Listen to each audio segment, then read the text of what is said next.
Napulo ka balay ang naugdaw atol sa tulo ka managdahing insidente sa sunog nga natala sa Misamis Oriental ug Cagayan de Oro City. Ano ang report? Daw nalukop sa dakong kalayo ang kalangitan sa sitio Calatrava, Barangay Kugon sa Balingasag, Misamis Oriental. Pasado alas 3 sa buntag adlaw Miyerkules human miulbo ang sunog. Tungod sa kadako sa kalayo, dali kining mikatay sa mga kasigbit nga panimalay nga miresulta sa pagkasunog sa 5 ka panimalay.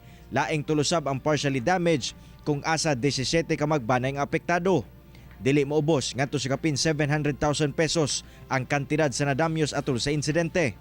Padayon pa ang investigasyon nga ginahimo sa kabumbiruhan.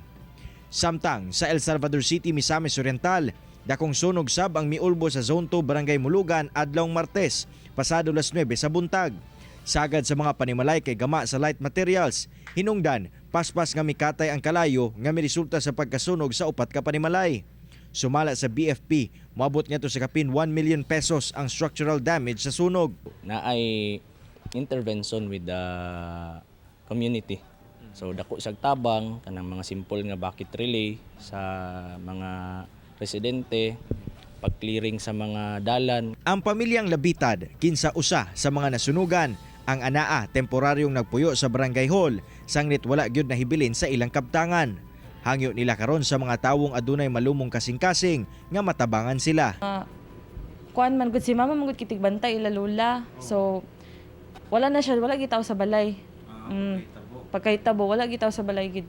Nag everyday wala gid taw sa balay basta buntag. Nakahatag putag mga pasiuna nga kuan sa ila para sa nang mga bugas, mga dilata kan goods unsa pay mga kinahanglanon sa panimalay. Sa Cagayan de Oro City, miulbosab ang sunog sa Zone 10 Barangay Carmen pasado alas 6 sa buntag adlang Lunes. Ugdaw ang usa ka panimalay. Sumala sa BFP nga dali nilang napugnan ang sunog tungod paspas silang natawagan sa maong hitabo. Kuan siya first alarm. Kaloy sa Ginoo nga wala siya ni kalyap tungod kay dili man kayo dikit ang mga balay. Naman siya yung mga distansya ng mga 2 to 3 meters kada usa pero nagyapoy daghan ng mga lumulupyo.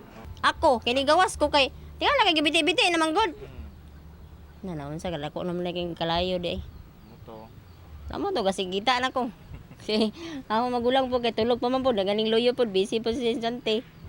Man lagi magkaluyan po mga silingan din nanabang. Padayon ang pahimangno sa kabumbiruhan ngadto sa publiko nga magdoble amping ilabi na sa linya sa kuryente aron malikayan ang sunog. Kauban si Makoy Sempron sa kamera. Ako si Cyril Chavez para sa One Mindanao.